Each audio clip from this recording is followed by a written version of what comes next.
Good morning, good afternoon, good evening. Welcome to Grace Apologetics. Victor Mlenga is my name. As usual, I haven't changed it since I was given. But let's get into today's topic. So we are on our Grace series. And when I was in university, I used to evangelize every Saturday. If anything, I'll be honest with you. I became a Sabbath worshiper Sabbath worship, someone who worships on the Sabbath. I became somebody who kept the Sabbath when I was in university, in the sense that on Saturdays, what would happen was that I would wake up, have my food already cooked, but I would wake up and I would sleep. I would wake up and I would stay in the sheets for the entire day. Food was already cooked, so I just needed to prepare it. But I would stay in the sheets the entire day until about 13, when I would go and take my bath. Then after that, I would go and evangelize from 15 up until about 16:30, 17, depending on how serious the day was. And from there, I would end my day in the evening at 18. I'd end my Sabbath rest in the evening at 18, and then I'd start doing other work. Now, the question is, are we required by the law to keep the Sabbath? No. Our Sabbath is Jesus Christ. And Paul makes it clear that you should, if one worships on one day and the other worships on another day, do not despise that person worships on another day. Or if one person finds one day holy and finds other days not holy, you shouldn't despise that person who finds all days holy, and so on and so forth. And so Sabbath worship, rather worshipping on the Sabbath, is not a New Testament mandate. However, if you read the Bible, especially in the book of Ezekiel, you realize that the millennium will be open only on the Sabbath. So you can do with that information what you like. For me, my interpretation of that is that Sabbath, God hasn't just chucked it away just because Jesus is here. There is no requirement, yes, but then you never know what blessings you get by using Saturday as a holy day. And that's also days when I would conduct Bible study with my sister and other family members that might be around at that time, because I understand that in as much as we are not required by the law to keep the Sabbath, just as we have the moral law that we follow as New Testament believers, Sabbath is not part of the moral law, but there is a blessing that's attached if you actually do things on the Sabbath, because then it seems something that God had not dealt with, because in the millennium the temple will only be open on the Sabbath. So dating back, Sabbath actually precedes the law, but that's a story for another day. So the reason why I was talking about my Sabbath habits at university is because I want to talk about the evangelism specifically, because then you actually understand where people's minds are. And so whenever I would evangelize, knowing that a lot of Zambians have a Christian background, the first question I would ask is, because they understand Jesus coming, they understand concepts of heaven and hell. So I would ask them, if Jesus were to come today, would you find yourself in heaven or in hell? And there were a lot of mumblings saying, hey, maybe in heaven, I don't know, I think I'm good. And there's a lot of misconceptions around there of people that think that, oh, because I am a good person, I am due for heaven, or because I don't go to church, I am due for hell. But that's far beyond the case. And so now in this teaching, I am going to go through what grace is. And so starting in Romans chapter 3, And this was the verse I'd always start with, starting in Romans chapter 3. And you know what's funny is, like, for the first 2 years that I was evangelizing, I've always felt inadequate because I never knew how to speak to people. I never knew how to relate the Bible to people. And then when I got it, and I just started to flow, and it was amazing. It was amazing. So let us just start with let's just start with verse 20. Therefore, by the deeds of the law, or maybe let's go a little bit up. Let's start with Romans chapter 3 and verse 10. And it is written, there is none right, no, not one. There is none that understandeth, there is none that seeketh after God. They are all gone after their own way. They are together brought unprofitable. There is none that doeth good, no, not one. Their throat is open like a sepulchre. With their tongues they have used deceit. The poisons of asps is under their lips, whose mouth is full of cursings and bitterness. Their feet are swift to shed blood. Destruction and misery are in their ways, and the way of peace they know not. There is no fear of God before their eyes. Now we know that what things soever the law saith, it saith to them who are under the law, that every mouth may be stopped, and all the world may become guilty before God. Therefore, by the deeds of the law shall no flesh be justified in his sight, for the law is the knowledge of sin. So now, Paul begins by telling us that there is no righteous person, and he actually gives us a reason why there is no such thing as a righteous person. There's no such thing as a good person. Being a good person is an illusion, because you're only good relative to your neighbor. Because as long as you're not on the news, you're not Ted Bundy, you're not Adolf Hitler, you're not in that category, you will always assume that you are good. Yet there are things that you do that the Lord acknowledges as you not being good. And that's why the Bible actually starts by saying, Paul starts by saying that there is none who is righteous, because we all transgress sin. And even we all transgress sin is redundant. We all transgress the law. And let's not even try to be biblical. Let's not try to be over spiritual. When it comes to that, when it comes to the law, when it comes to ourselves rather, we don't even need to be biblical, in the sense that even things like New Year's resolutions, we fail to keep them, because you'll be like, okay, on January 1st, I want to start being fit, I want to start keeping money, I want to start doing what, But then the moment that, like, the 3rd, 4th comes in, you then enter back into your cycle of habits. That is you transgressing yourself, thus making you a sinner of yourself. Now, what more a God that is eternally righteous and expects so much of you? And so this is where Paul says that none is righteous. And he gives the reason why no one is righteous. He says, because the law makes you unrighteous. And that's the thing, is that God did not give you the law to make you a good person. God gave you the law to make you a bad person, because you cannot know what sin is without actually seeing it written down somewhere. That's why Paul says that the law is only applicable to those who are under it. Let me just read that again.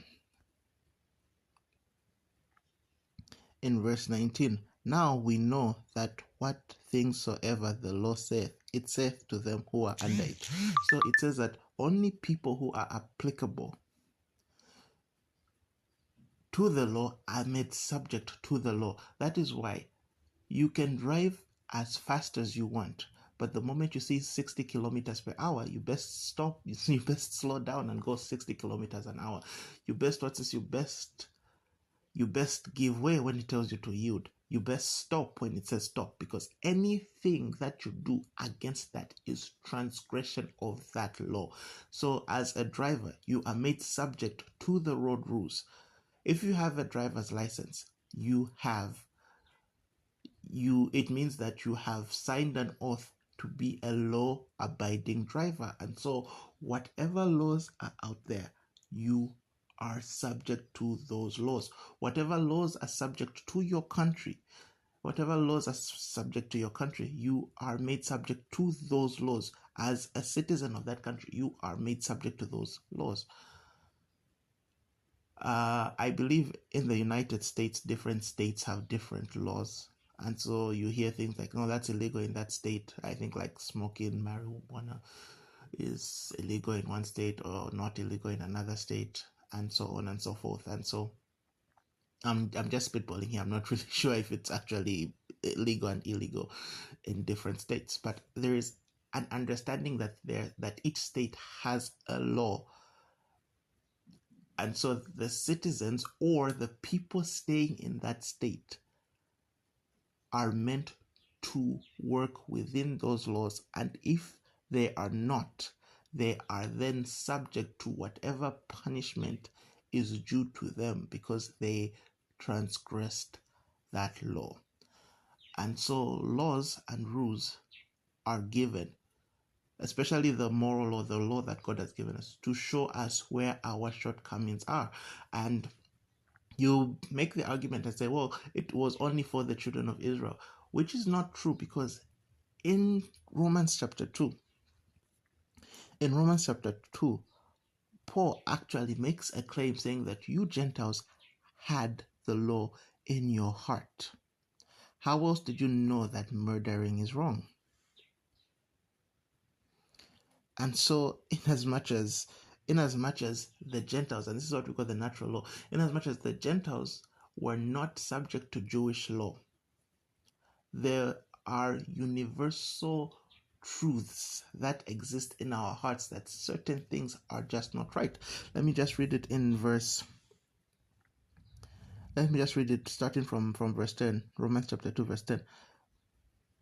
But glory, honor, and peace to every man that worketh good, to first the Jew and also to the Gentile. For there is no respect of persons with God. For as much as have sinned without the law shall also perish without the law, and as many as have sinned in the law shall be judged by the law. For not the hearers of the law are just before God, but the doers of the law shall be justified. For when Gentiles, which have not the law, do by the nature of things contained in the law, these having no law are a law unto themselves. And so even Gentiles were made subject to the law because they already knew, or they knew the things that were universal no-nos, things like murder, things like rape. Those are universal no-nos. And then so Paul makes what says, and I love what he says. He says that the only people who are justified are those that do the law. But then he goes on and says that the law was flawed, because there is no one that can keep the law perfectly. And in James it says, if you break one law, you break all the laws, because it is the same God that gave you the law not to commit adultery, and that's the same Lord that gave you the law not to murder. And so if you are going to go by the law will always tell you what you're doing wrong. And a lot of people love to speak about the love of God. They like to give New Testament passages concerning the love of God, because no one wants to be exposed as a bad person. I remember Joel Austin, I believe, saying that people are beaten up every week, and so he doesn't preach about hellfire and brimstone because he doesn't want because people already know that they are not the best father or in set relationship here. And it is that attitude that makes people not even want to start studying the Old Testament, because you actually realize that it is a full course meal when you understand that not only is God a God of love, but it's also a God of justice. And it is the aspect of God being a God of justice that people are starting to throw away. They want to make God this cookie cutter, accepting everything sort of being, in the sense that they question God, saying, why would a loving God send people to hell? And I've been using this question a lot. I've just realized that, yes, but why would a loving God send people to hell? And the question is, okay, why would you? The answer to that is simply, why would you choose a loving God over hell? But then also, outside of that, you are making a straw man, because your argument is that there is love and God should not go against his loving nature, forgetting that the full course is that God is not only a loving God, but he's also a just God. That is why Jesus came to die, because God is loving and God is just. Sin needed to be punished and God needed somebody to punish for that sin, and Jesus came down so that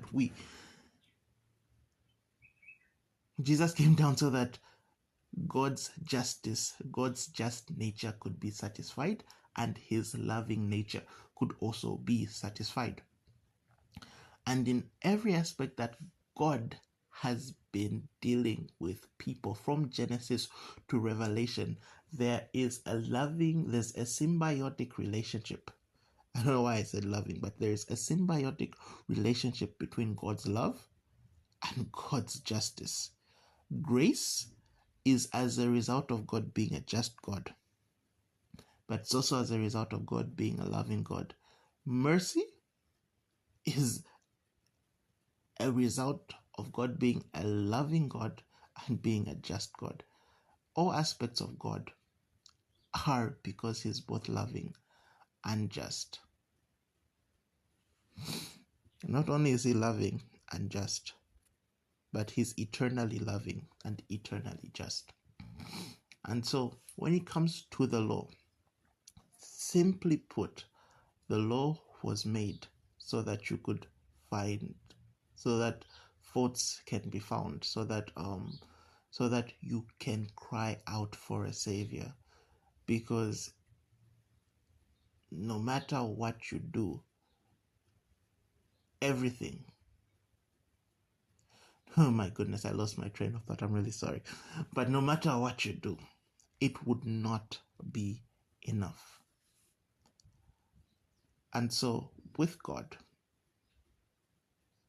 all things are enough. And here's the thing, getting into heaven is easy.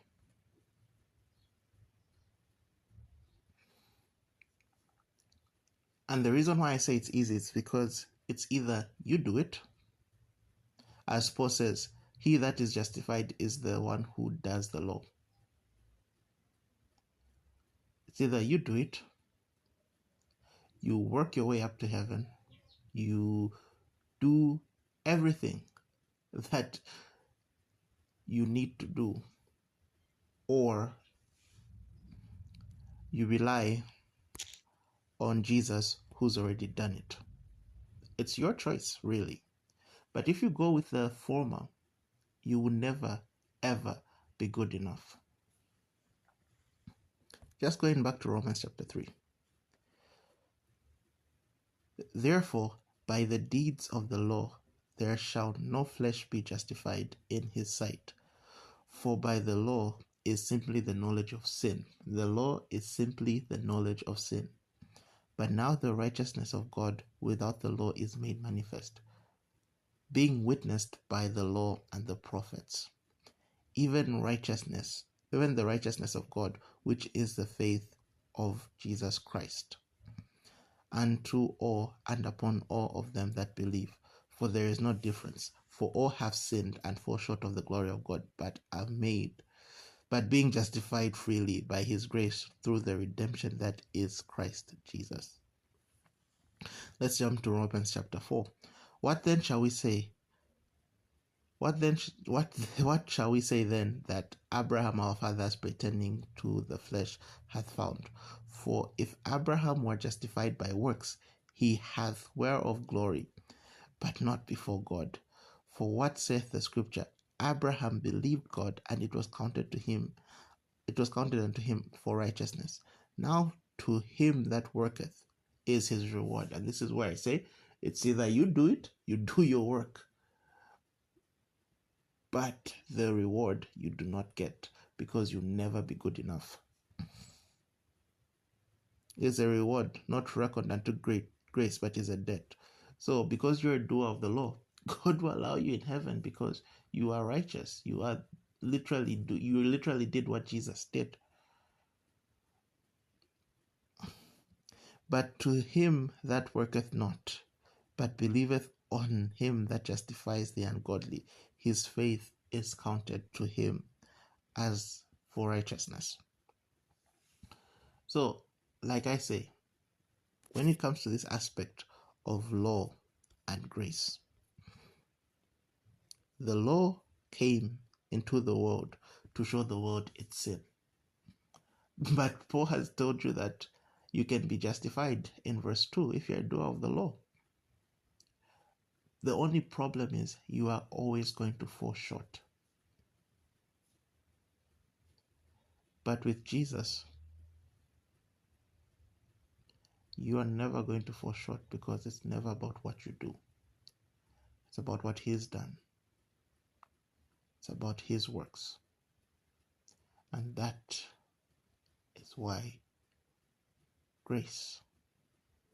That's why the grace of the Lord is important for all of us, because we cannot do it. And we cannot live without God. Thank you for listening. Thank you for your time. I would like you to like, share, and subscribe to the Grace Apologetics podcast, Grace Apologetics YouTube channel, Grace Apologetics blog, and soon my book will be available on Amazon. So I will put a link to that whenever I can. Have a lovely day.